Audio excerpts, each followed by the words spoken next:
E aí eu estava pensando, bom, de última hora assim, o que a gente pode falar, o que a gente pode fazer.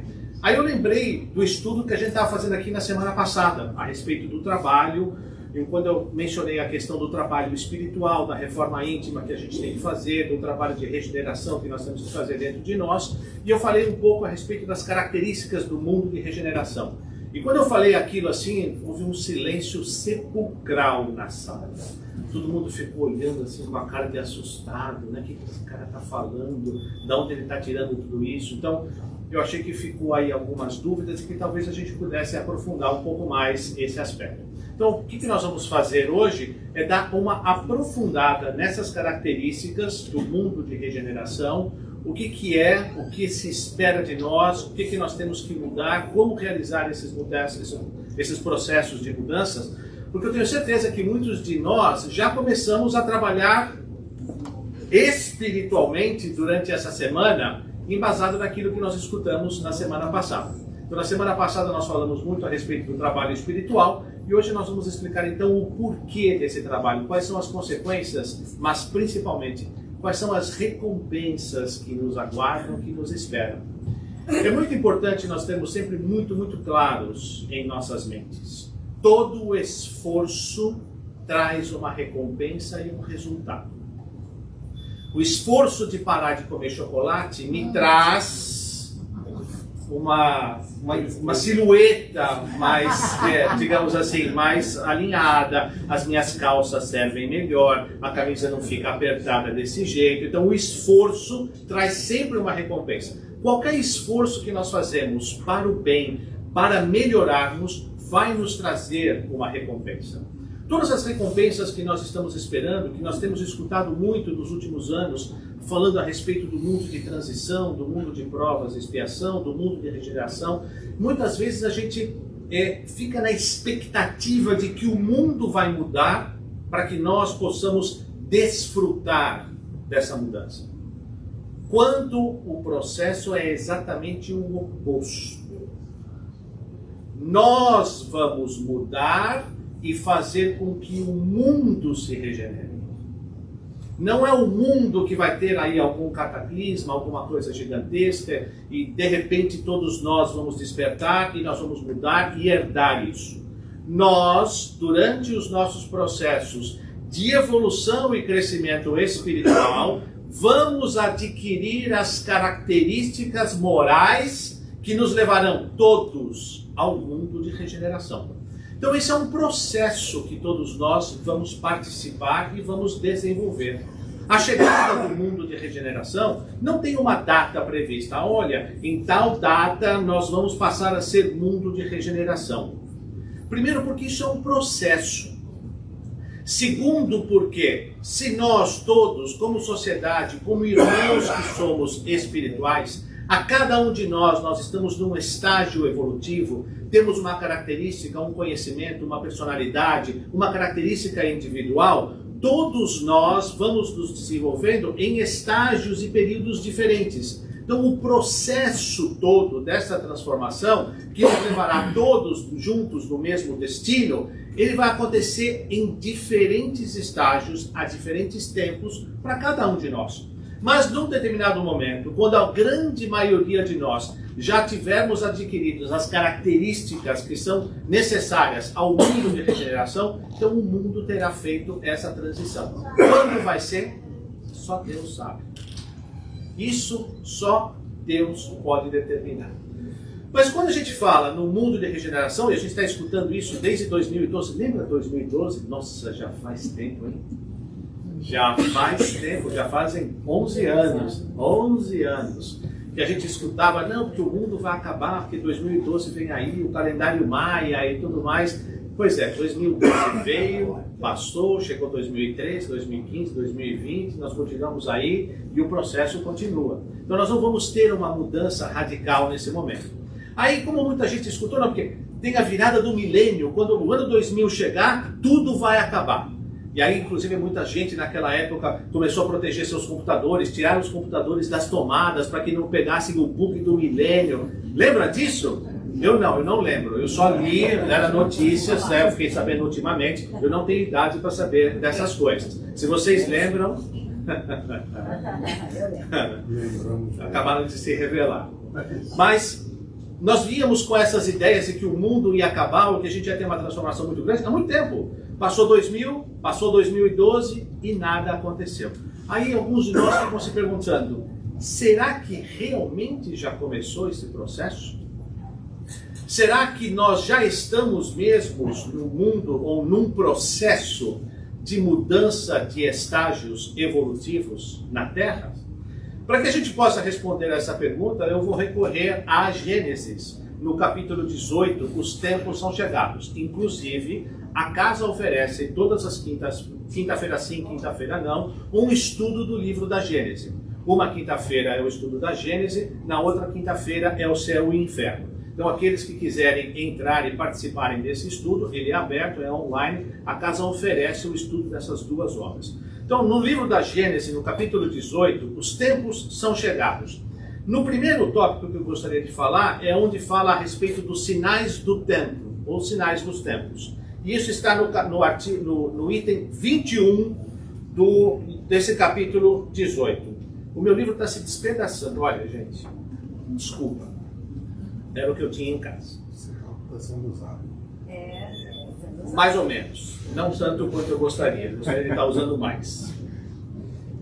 No item 21 desse capítulo, diz o seguinte. Essa fase, mudança, transformação, já se revela por sinais inequívocos, por tentativas de reformas úteis, por ideias grandes e generosas que nascem e começam a encontrar ecos.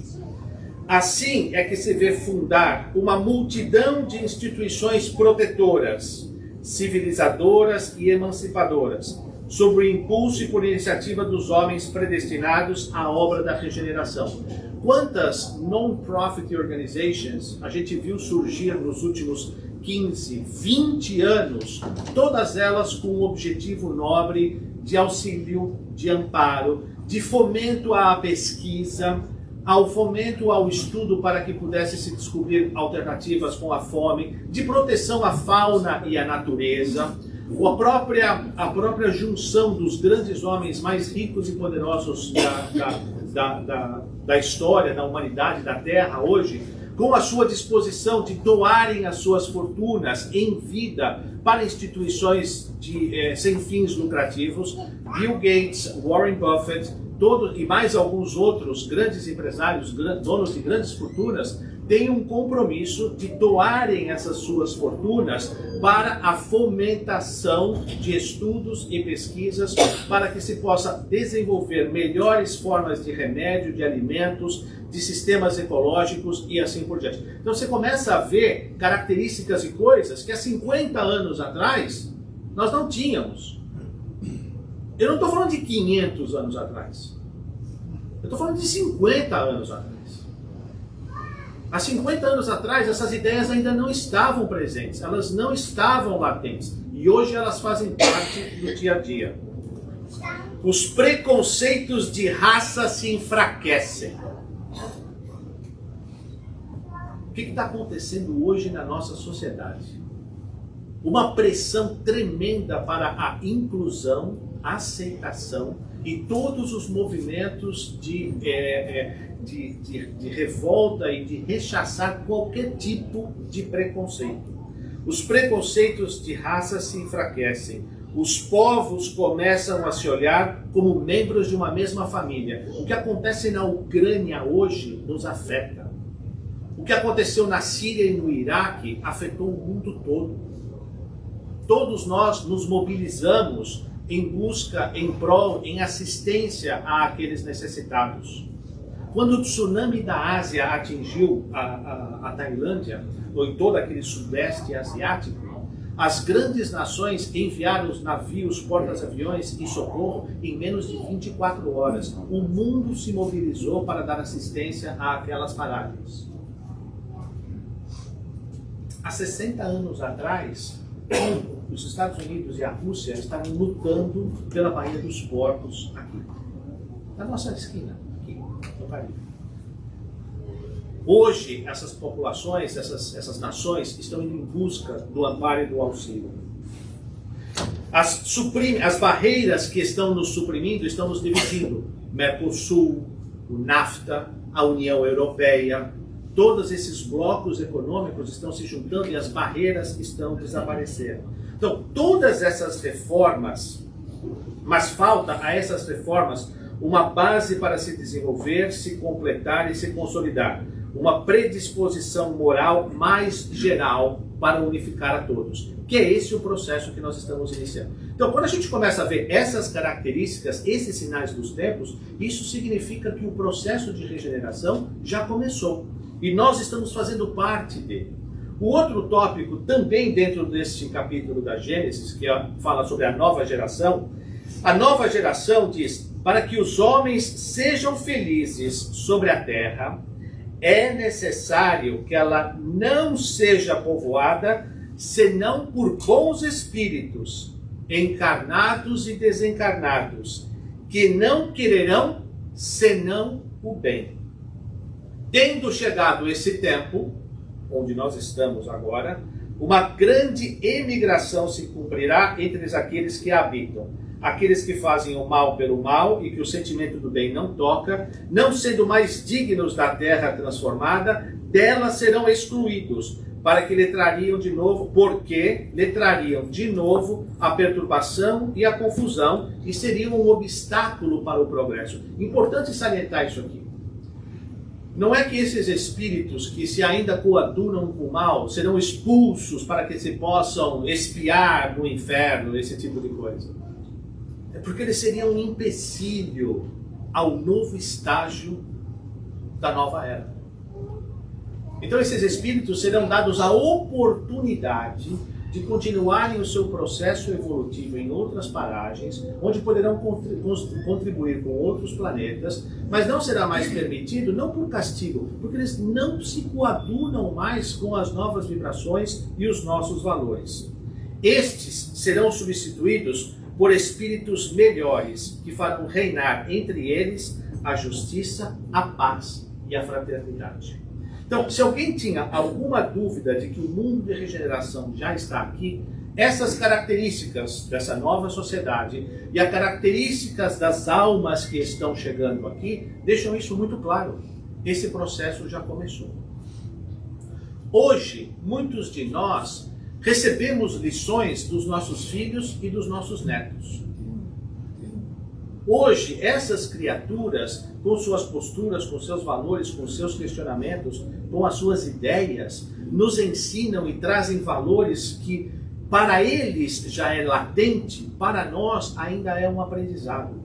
Então, essa geração que está chegando atrás de nós está empurrando essa nova geração a um novo conceito, a uma nova ideia, a uma nova postura. Então, no processo do mundo de regeneração, para que a gente possa fazer jus a estarmos nesse planeta, nós temos que estar com as características que se pedem dessa nova gestão, desse novo ambiente. Importante a gente falar também o seguinte: quando nós falamos de mundos de regeneração, nós não estamos falando da Terra especificamente. Nesse universo infinito que nós nem conseguimos dimensionar até hoje, que existem dúvidas entre os cientistas, astrônomos e assim por diante, de quantos planetas, de quantas galáxias existem no universo. Já se falam em bilhões de galáxias. Imagine uma Via Láctea que a gente não consegue entender a grandeza da Via Láctea, e alguns cientistas falam em bilhões de galáxias. Então, quando nós falamos em mundos de regeneração, nós falamos de bilhões de planetas, que nem a Terra, que passam pelo mesmo processo de transformação com as mesmas características. Então, isso que está acontecendo conosco agora não é privilégio da Terra, é só mais um estágio no processo evolutivo. Quando nós falamos em mundos de regeneração, nós temos os mundos de regeneração que apenas começaram a sua transformação, vamos supor, a Terra, e outros planetas que já estão saindo do mundo de regeneração para serem mundos felizes. Tem todo um estágio de evolução nessa gama, nessa evolução que nós estamos falando. Então, quando nós falamos dessas características, elas vão ser mais fortes, mais latentes naqueles mundos que já estão há mais tempo e vão ser ainda incipientes e transitórias nesses momentos ou nos mundos que nós estamos conversando. Então, é importante nós termos em consideração o seguinte: estas são as características que nós precisamos desenvolver. Se nós não ainda temos totalmente, mas estamos nos esforçando ao máximo para atingi-las, nós já estamos com meio caminho andado. Porque o que vale no nosso trabalho, o que vale no nosso esforço, é o sentido, o sentimento que nós estamos aplicando. Se nós estamos fazendo o melhor de nós, com o melhor das nossas forças, isso é reconhecido pelo Pai, e nós atraímos para nós entidades, espíritos, almas afins com o nosso esforço, para que possam nos suportar, apoiar e inspirar no processo de transformação. Mesmo que nós ainda não consigamos eliminar toda a raiva, o ódio, o rancor, o desejo de vingança dentro de nós, mas nós já lutamos para combater isso, isso já é um grande passo no nosso processo. E estes são os pontos que nós temos que batalhar. Adquirirmos essas características pouco a pouco, para que nós possamos um dia fazermos jus de sermos chamados aprendizes do Evangelho. Hoje nós somos apenas estudantes do Evangelho. Hoje nós estamos apenas tomando os primeiros contatos com os ensinos e o comportamento que o Cristo espera de nós. O dia que nós efetivamente conseguirmos praticar isso, nós seremos então aprendizes do Evangelho. Como foi Francisco de Assis, como foram tantos outros grandes nomes que passaram pela história, conhecidos e desconhecidos. Mas nós hoje somos apenas estudantes. O que vão nos pedir para que nós sejamos aprendizes do Evangelho? E aí, no Evangelho segundo o Espiritismo, no capítulo 3, no item 17, onde Kardec nos fala a respeito das características do mundo, dos mundos de regeneração, nós vamos encontrar as seguintes características principais. O mundo de regeneração é onde o homem ainda está sujeito às leis que regem a matéria, onde não há ainda a felicidade plena, mas uma aurora dela. Então nós já começamos a sair do processo, digamos assim, de sofrimento contínuo, ou da grande parte das nossas existências, de uma dificuldade muito grande. O bem, o amor, já começa a se sobressair sobre o mal, sobre o ódio, sobre a vingança, a inveja e os outros sentimentos menos nobres que nós temos que combater. As sensações e desejos ainda estão presentes, porque nós ainda somos matéria, mas isentas das paixões desordenadas que escravizavam o homem. Então, nós temos fome, temos sono, temos desejos, temos vontades, temos necessidades da carne e da matéria, mas nós já não nos sacrificamos para que possamos atender aos nossos desejos a qualquer custo. Nós vamos atrás das nossas vontades, nós vamos saciar as nossas vontades de acordo com as nossas possibilidades, de acordo com as nossas forças. Nós já vamos conhecer os nossos limites, até onde nós podemos ir, para que possamos satisfazer os nossos desejos. A nossa mente já vai começar a ser mais forte do que o nosso instinto. A nossa vontade passa a ser controlada pela nossa razão. E nós vamos nos desenvolvendo pouco a pouco nessas características. Os espíritos neles presentes, mundos de regeneração, ainda necessitam evoluir em alguns quesitos, como inteligência e bondade. E as provas que nós continuaremos a passar nos levarão a esse conhecimento e a esse aprendizado. Importante salientar, conforme está no Evangelho segundo o Espiritismo, que as provas ainda não deixarão de existir, mas as expiações não serão mais necessárias. O que são as provas? As provas são as experiências que a vida nos traz para que nós possamos aprender a trabalhar o nosso livre-arbítrio e fazer as escolhas entre aquela opção e aquela outra opção. Quando nós falávamos a respeito do trabalho, que o trabalho desenvolve a inteligência e a inteligência desenvolve o conhecimento, quanto mais conhecimento nós temos, melhor nós pensamos, melhor nós conseguimos antecipar consequências.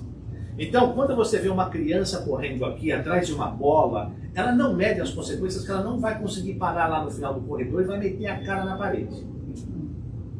Nós, como já conseguimos antecipar isso, a uns 10 metros antes a gente já para de correr.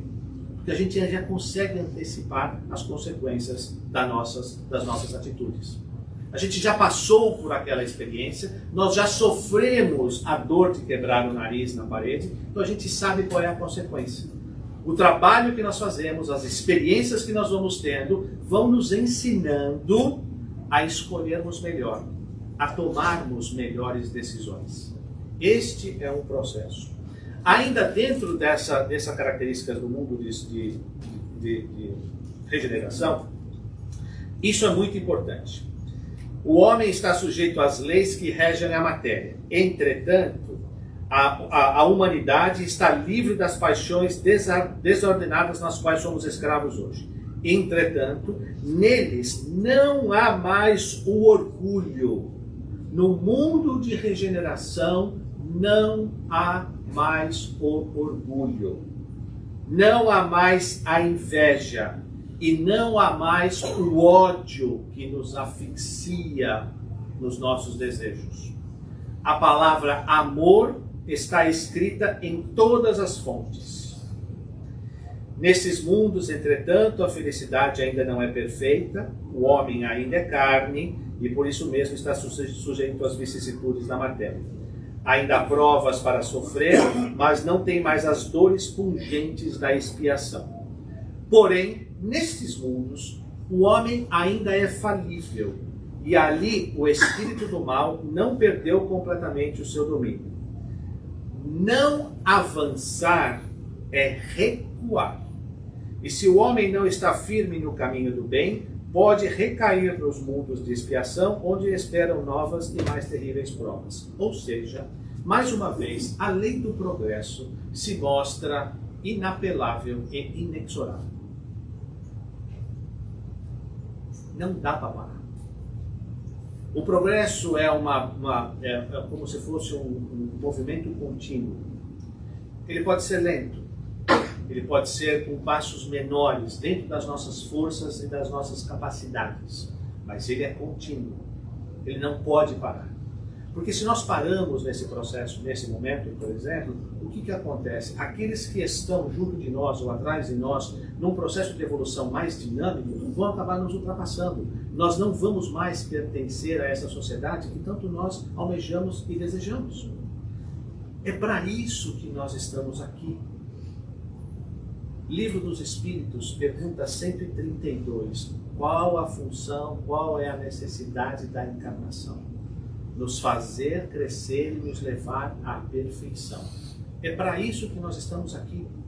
Através das provas, das experiências que nós passamos, com o nosso aprendizado conquistado, nós vamos pouco a pouco, gradativamente, crescendo no nosso processo de evolução.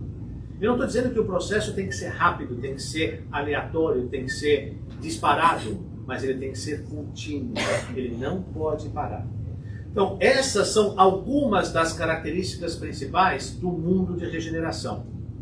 Assim, como uma base de comparação, nós podemos dizer que nos mundos de prova e expiação, o egoísmo predomina, ainda temos o resquício da animalidade primitiva, o nosso ódio, aquele instinto que nós temos de responder com o fígado, que invariavelmente a gente se arrepende. Sabe aquela? Você não consegue segurar sua resposta na hora, etc. Sabe aquela atravessada que você dá, assim, uma pessoa muito querida, que você gosta e tudo mais? Essa é uma característica da animalidade que nós temos. Por que nós temos essas características? Parênteses. Nós não podemos esquecer que nós viemos num processo de evolução constante, espiritual e física animal. Nós viemos do mundo primitivo, e nós viemos ainda do mundo primitivo, nós viemos antes pelo mundo animal. Nós passamos pelos processos em que nós vivemos como animais em algum momento durante o processo da evolução do nosso espírito. Veja o seminário de Luiz Lima, que foi dado aqui na casa no ano passado, a respeito do aspecto evolução. São 3 horas que valem a pena a gente assistir. Fecha parênteses. No processo de evolução que nós temos, tendo passado pelo mundo animal, tendo passado por mundos primitivos, nós temos um instinto que nos ajuda na nossa sobrevivência. O instinto é um mecanismo fisiológico, antropológico, que nos mantém alertas e atentos aos sinais de perigo que podem nos afastar.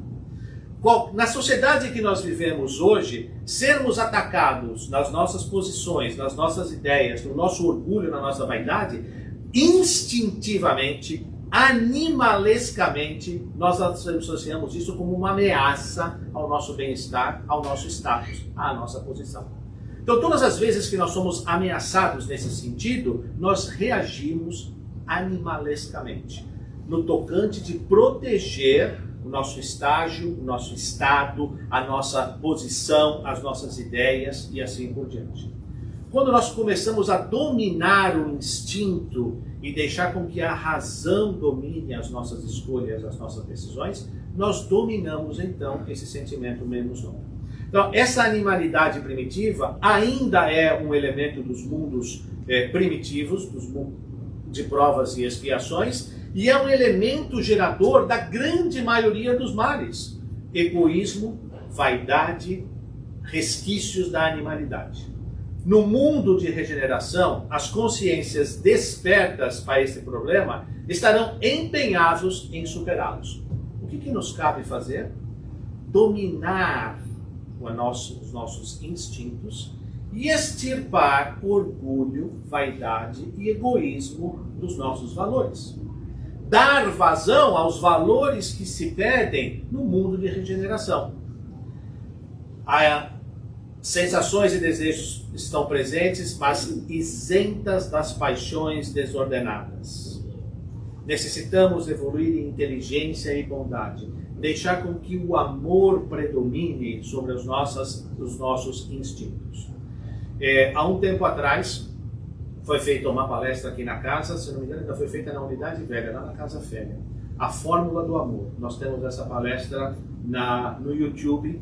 Eu sugiro que quem tiver a oportunidade procure e assista, porque ali tem as características do que seja o amor e do comportamento do amor. Ali tem todas as ideias e tudo mais. Muito bem. Se nós estamos falando desse mundo de regeneração com essas características, nós temos que entrar num processo de mudança. E aí é que está o grande segredo, como é que está a grande sacada. Como fazer essa mudança? O que é essa mudança? O que eu tenho que mudar? Como eu melhoro? Como eu controlo a minha animalidade? Como é que eu controlo aquele meu desejo mortal de comer chocolate às 9 da noite? Você também é? Você também é? Você só eu, cara. Tem mais gente aqui. Como é que eu controlo esse desejo mortal que eu tenho de comer chocolate às 9 da noite? Dominando o meu instinto. Muito bem. Nós começamos esse processo de mudança tendo muito claro na nossa mente que esse convite já foi feito pelo Cristo durante as bem-aventuranças. Bem-aventurados os mansos e pacíficos, pois eles herdarão a terra. Quem vai herdar a terra? Não são meus netos, nem meus bisnetos. São aqueles que se alinharem com os valores pedidos pelo mundo de regeneração. Se nós somos mansos e pacíficos, nós estamos trazendo para dentro do nosso comportamento as características básicas para que nós sejamos admitidos nesse planeta. A mansietude, a pacificidade e a pacificiência são características e requisitos básicos para que nós possamos desenvolver o amor, a caridade, o perdão, a tolerância, a indulgência e assim por diante. Porque se nós não somos pacíficos, quando nós somos agredidos por alguma forma violenta, verbalmente, fisicamente, a nossa tendência é reagir. Se nós não somos mansos, né, nós temos a tendência de reagir a situações que nos desagradam de uma forma violenta, de uma forma agressiva. Então, a mansietude e a pacificiência são características básicas para que a gente possa desenvolver essa característica. Então, quando a gente vê bem-aventurados os mansos e os pacíficos, o Cristo está nos dizendo, seja paciente, seja misericordioso, não tenha maldade nas suas palavras, nas suas ações, nos seus pensamentos. Seja tranquilo e bondoso. Assim, tipo o seu geral. Isso. Ótimo isso. Assim, tipo o seu geral. Só pela paciência de você aturar a gente aqui, amigo, vai pro céu sem escala. Seja paciente, misericordioso, sem maldade, tranquilo e bondoso. Aceite tudo o que acontece contigo como coisa boa e saiba que nada acontece sem a permissão de Deus. Eu me lembro de ter falado isso a semana passada, mas se alguém perdeu, não existem erros nos planos de Deus. Ponto. Ah não, a cegonha errou, perdeu o GPS, estava desconectado, caiu o Wi-Fi, não estava com o GPS certo, caiu na casa errada. Caiu não, filho. Caiu não. Caiu exatamente onde você precisava cair. A cegonha sabe exatamente onde você teria que ter ido, com as pessoas que a gente tem que estar, com as situações que a gente tem que estar e assim por diante. Ah, eu não pedi para nascer. Pedi sim, pediu sim. Entrou na fila 10 vezes e disse, já quero esse aqui como minha mãe e meu pai. Que é com eles que eu quero ir, porque eu tenho que acertar as minhas contas, é com eles que eu me sinto bem e assim por diante. Então não há erros nos planos de Deus. Nós podemos não entender os planos de Deus, mas não há erros nesses planos. Então, quando nós aceitamos as coisas que estão ao nosso derredor e que acontecem conosco, nós encontramos as soluções mais rapidamente. Então, aceitar os desígnios de Deus e aquilo que acontece conosco como sendo a vontade de Deus, não quer dizer que nós devemos agir absolutamente com letargia. Ah, é a vontade de Deus. Ah, Deus quis. Ah, Deus quer assim. Ah, não posso fazer nada. Isso é vitimismo. Isso é vitimismo. Essa é a vontade de Deus, mas aqui tem uma lição para mim. Qual é a lição? Isso é individual.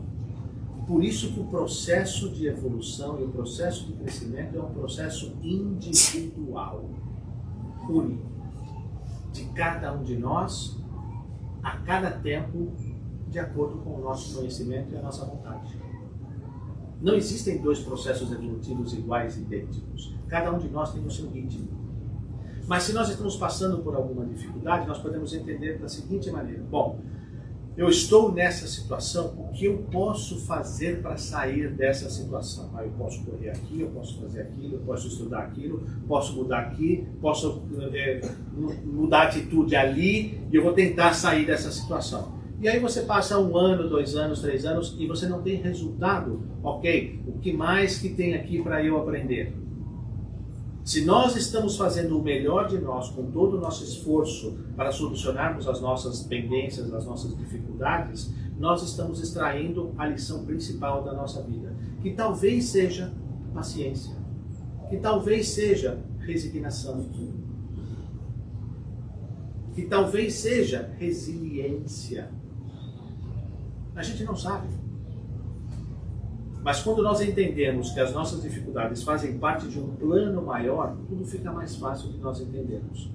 Então, quando nós falamos na transformação, na saída do mundo de provas e expiações para o mundo de regeneração, Nós não estamos falando do fim do mundo material como nós o conhecemos, como nós imaginávamos no ano 2000, como nós imaginávamos no ano de 2012. O mundo não vai acabar dessa forma.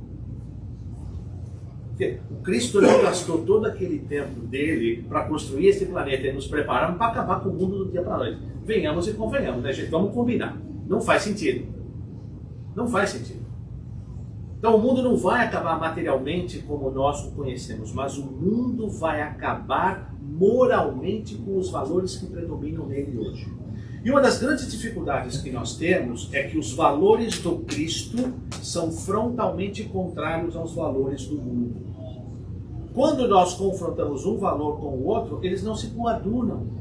Porque o Cristo fala do perdão, da tolerância, da indulgência, da caridade, do apoio mútuo. E a gente vai para o mundo e o mundo diz, não, você tem que se vingar, você tem que tirar forra, você tem que tirar o melhor para você, você tem que sacar proveito. Aquela coisa do brasileiro, o brasileiro tem que tirar vantagem em tudo. A famosa lei de Jefferson, que é o grande karma do Brasil, é essa famosa lei de Jefferson.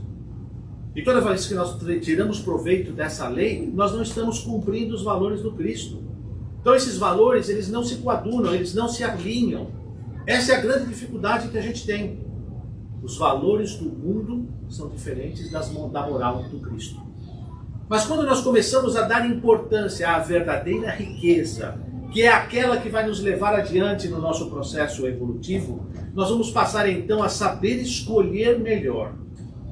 Então mesmo que alguém passe por cima de nós, ou passe a perna, numa oportunidade de trabalho, ou numa situação de trabalho que a gente tem, se nós tivermos o controle sobre as nossas reações animalescas, nós vamos dizer, amigo, vá com Deus, boa sorte. Tenho pena do que te aguarda no futuro. Tenho pena do que te aguarda no futuro. Porque nós sabemos o que vai acontecer. O problema é quando nós queremos o acerto de conta por nossa própria conta. Quando nós deixamos isso a cargo da justiça divina, a justiça divina vai se acertar. O problema é quando nós programamos a desforra por nossa própria conta. Isso sim é programar o mal. Mas quando a gente fala, tenho pena do que vai te suceder, não é que eu estou desejando, eu sei o que vai acontecer. Porque a vida nos traz aquilo que nós oferecemos para a vida. Se a gente oferece bons sentimentos, bons pensamentos, boas atitudes, boas intenções, nós vamos receber isso de volta da vida. Mas se nós estamos fomentando desejos menos nobres, atitudes levianas, é o que nós vamos receber de volta. Então, se nós temos uma situação difícil no trabalho e nós abrimos mão, deixamos passar, praticamos a caridade, o perdão, a indulgência, a tolerância, a benevolência, como nos é ensinado, nós estamos aprendendo essas lições. Elas são ferramentas, instrumentos, são as provas divinas que nos levam adiante. Este mundo, esse velho mundo, com esses valores morais, mundo dos preconceitos, do egoísmo, do orgulho, do fanatismo, isso vai desaparecer. Porque vejam só as nossas crianças que estão vindo atrás de nós. Elas já não suportam esse tipo de coisa. Elas já questionam. A situação do racismo, por exemplo, que nós conhecíamos muito bem há 30 anos atrás. Falando 1980, 1990, nós éramos muito mais racistas do que nós somos hoje. Olha quanto mudou a sociedade nos últimos 25 anos nesse aspecto. A mudança está vindo e está vindo muito forte. Cada dia que passa, fragmentos dessa velha moral estão sendo desmantelados, estão virando pó, estão caindo por terra. Esses valores, pouco a pouco, estão sendo trabalhados. Todos esses valores velhos vão se acabar quando a nova geração ou as novas gerações tomarem posse, digamos assim, desse planeta. Essa geração nova vai erguer um novo edifício em que as gerações seguintes consolidarão e completarão. Então, esse processo que nós estamos agora, nós somos construtores dessa nova era. Nós estamos contribuindo para os alicerces da sociedade que nós vamos desfrutar na frente, no futuro, quando a gente voltar aqui. Yeah! Surprise! We'll be back! For sure! Nós vamos voltar. Porque se nós estamos fazendo o melhor de nós para fazermos jus a um mundo de regeneração, aonde vai continuar o nosso processo evolutivo? Aqui. E o que eu estou fazendo aqui hoje, eu vou colher os frutos lá na frente. Se eu quero uma sociedade melhor na frente, se eu quero uma sociedade para mim melhor, o que eu estou fazendo hoje para conquistar isso? Isso é entender e vivenciar o Espiritismo. Hello, conceito básico da doutrina espírita: reencarnação. Como nós estamos vivendo as nossas vidas hoje com o conceito da reencarnação na nossa mente? Eu vou fazendo, seja o que Deus quiser, na frente a gente vê. Estamos em apuros. Mas se eu sou espírita, eu entendo e compreendo o mecanismo da reencarnação, entendo a lógica desse processo no caminho evolutivo, o que eu faço hoje, eu colho as consequências no futuro. Se eu estou plantando uma boa semente agora para a sociedade, eu vou colher as consequências disso no futuro. Nós vamos ter uma sociedade melhor. Agora, não adianta querer colher pêssegos macios, suculentos, deliciosos, se a gente está plantando abacaxi. Não vai dar certo. Nós não vamos colher esses pêssegos. Então, é importante que nós façamos o esforço também, porque a gente às vezes pode pensar, eu não vou tirar proveito dessa sociedade. Vai sim.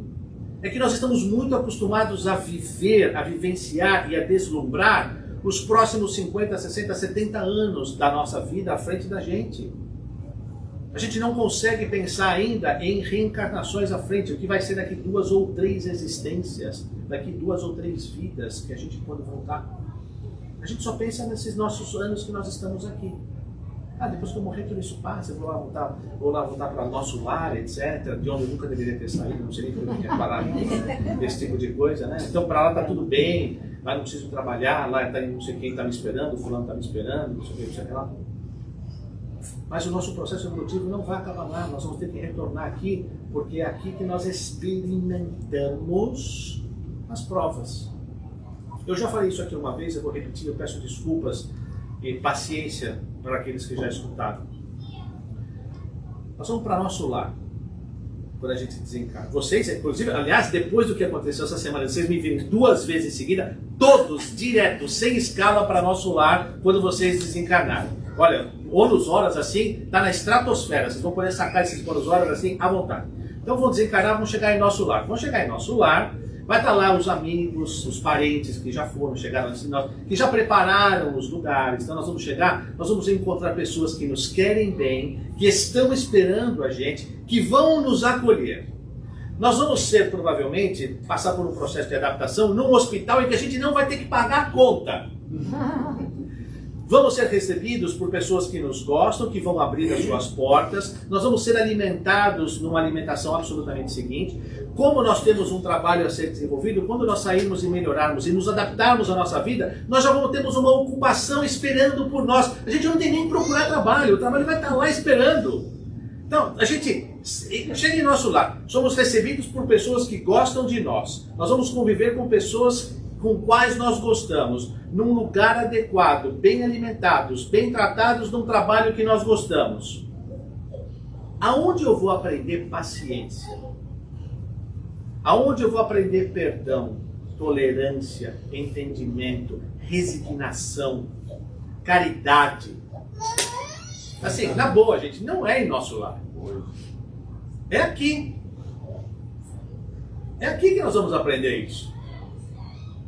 Então, quando nós regressarmos a esse mundo, nós vamos estar despertando, ou digamos assim, nós vamos estar colhendo os frutos daquele que nós preparamos hoje, o preparo da nossa sociedade. Uma coisa muito importante, isso muitas vezes a gente esquece. Isso está no Velho Testamento, está no Novo Testamento, em diversas passagens. Nós somos todos membros de uma mesma família espiritual. E aquilo que nós estamos fazendo hoje, todos nós vamos colher frutos no futuro. Nós não estamos fazendo só por nós estamos fazendo pela nossa família. E quanto mais nós fizermos, mais nós vamos tirar proveito a respeito disso. Nesses processos de mudança, digamos assim, as características principais, as atitudes principais que nós podemos estar desenvolvendo ou tratando de buscar na nossa existência, elas estão resumidas no capítulo 17 do Evangelho segundo o Espiritismo, Sede Perfeitos. Nós temos 2 tópicos ali que nós podemos estudar, que eu não vou aprofundar na noite de hoje, porque hoje tem jantar fraterno, eu sei que vocês vieram aqui pelo jantar e não por mim, então eu só vou tocar alguns pontos a respeito de cada um desses aspectos. O primeiro é com relação ao item 3, o homem de bem. E o segundo é com relação a item 10, o homem do mundo. No homem de bem, que eu citei algumas passagens, algumas coisas na semana passada, o homem de bem é aquele que pratica a lei de justiça, de amor e caridade na sua maior pureza. Tem fé em Deus, em sua bondade, em sua justiça, em sua sabedoria. Ele sabe que todas as vicissitudes da vida são provas ou expiações e as aceita sem murmurar. Vocês já ouviram aquela história de Francisco de Assis, que caminhava na floresta de noite, num dia de muita chuva? Ele estava com um dos seus discípulos, um dos seus séculos, acompanhando e etc. E eles pararam na porta de um convento, no meio da madrugada, numa chuva terrível, num frio muito grande, e bateram na porta, e tudo mais, e nada da porta se abria, insistiram, bateram, até que veio uma freira lá de dentro, um outro frade e tal. Ah, o que vocês querem? Não, somos enviados de Deus, estamos procurando um abrigo. Tá? Não, somos daqui, porque aqui só tem as mulheres, a gente não pode receber vocês, a gente não pode abrir as portas, vocês são andarilhos, são maltrapilhos. E Francisco de Assis só andava mal vestido na época, porque ele só tinha aquela túnica. Então ele foi rejeitado e não foi dado abrigo a ele naquela noite fria e chuvosa. E apesar desse acontecimento, depois o frade que andava com ele achou que ele tinha ficado louco, porque ele saltitava, ele gritava: meu Deus, meu Pai, muito obrigado, muito obrigado. E o frade perguntou: velho Chico, tá doido, meu? Enlouqueceu, ficou maluco? Ele falou: não, porque agora nós estamos no melhor lugar que nós poderíamos estar em nossas vidas. Como? Nós estamos no frio, na noite, no meio da madrugada, com essa chuva na porta do convento. Ele falou: não, nós agora estamos nas mãos de Deus e não existe lugar melhor para nós estarmos do que nas mãos de Deus. Isso é aceitar sem lamentar. O homem de bem faz o bem pelo bem, sem esperança de retorno. Toma a defesa do fraco contra o forte e sempre sacrifica o seu interesse pela justiça, assim como fez Jesus com a mulher adúltera. Ele protegeu aquela mulher do linchamento com algumas palavras.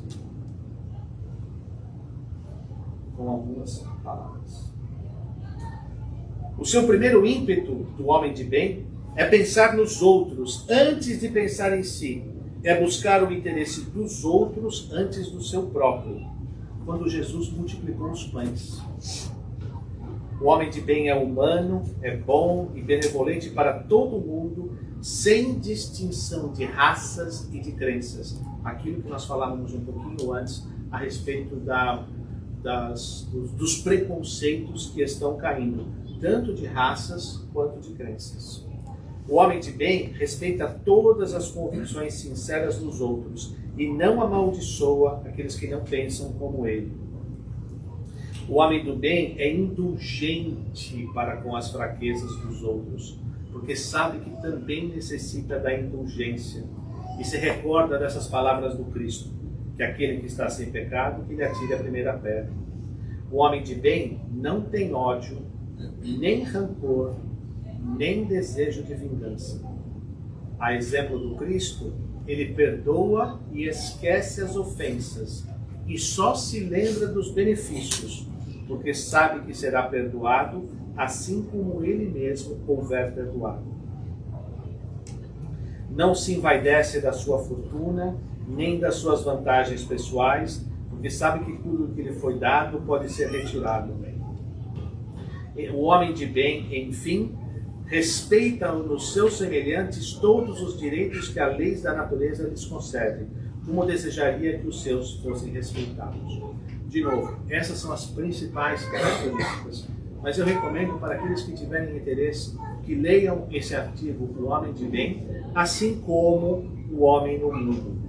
No Homem do Mundo, ele nos ensina e nos fala como é que nós devemos viver com os valores do Cristo nesse mundo que nós estamos. Então, o Homem no Mundo, por exemplo, não deixes que neles se instale em nossos corações nenhum pensamento mundano ou fútil. Sacrificai-vos às necessidades e até às frivolidades diárias, mas sacrificai-vos a elas com um sentimento de pureza que possa santificá-los. Não melindres a nenhum daqueles com os quais vos encontrardes. Sede alegres e sede contendentes. A virtude não consiste em assumir um aspecto severo e triste, em repelir os prazeres das vossas condições humanas permitirem. Então, assumir uma postura sombria, triste, fechada, carrancuda, isso não é demonstrar a virtude. Isso é ser malcriado mesmo. Isso é ser duro. A perfeição está toda inteira, como disse o Cristo, na prática da caridade absoluta. E esse contato e essa prática, apenas no contato com os seus semelhantes, nas lutas mais difíceis, é que nós encontramos a oportunidade de praticar. Sede felizes, o homem do mundo, segundo as necessidades da humanidade, mas que em vossa felicidade não entre jamais, nem em pensamento, nem um ato que possa ofender ou fazer a entristecer a face daqueles que vos amam e dirigem. Porque Deus é amor. Em resumo, nós poderíamos resumir essas características com a pergunta 882 do Livro dos Espíritos. Como definir a caridade tal qual a entendia Jesus? Essa era a pergunta de Kardec. A caridade tal qual a entendia Jesus. Benevolência, indulgência e perdão das ofensas. Quando nós adotamos essas três características em nossos comportamentos, nós automaticamente estamos trazendo todas as características do homem de bem para dentro de nós e nós estamos desenvolvendo os valores que o mundo de regeneração espera de cada um de nós. Se nós adentrarmos e aceitarmos esse processo de regeneração interno dentro de nós, nós vamos estar construindo a sociedade do futuro que vai desfrutar do processo de regeneração que a Terra passa nesse instante. Está em nossas mãos e está em nosso poder fazer isso acontecer. Se nós estamos esperando que o mundo mude lá fora para que nós possamos mudar, nós estamos no lugar errado. O processo é exatamente o contrário. Nós temos que mudar para que possamos levar ao mundo a mudança que ele necessita e pede. E não façamos dúvida a respeito disso. A lei do progresso é inexorável. De alguma forma, de algum momento, ela vai nos obrigar a darmos os passos adiante. É melhor nós fazermos isso por nossa própria escolha e destino, do que deixar com que a vida determine os caminhos que nós temos que seguir. Eu prefiro fazer as minhas próprias escolhas do que deixar para a vida me obrigar a caminhar adiante. Porque as minhas escolhas podem ser mais suaves, as escolhas da vida podem ser mais amargas. E eu prefiro estar em controle da minha existência, da minha jornada, do que deixar na mão da existência da vida aqueles caminhos que eu devo prosseguir.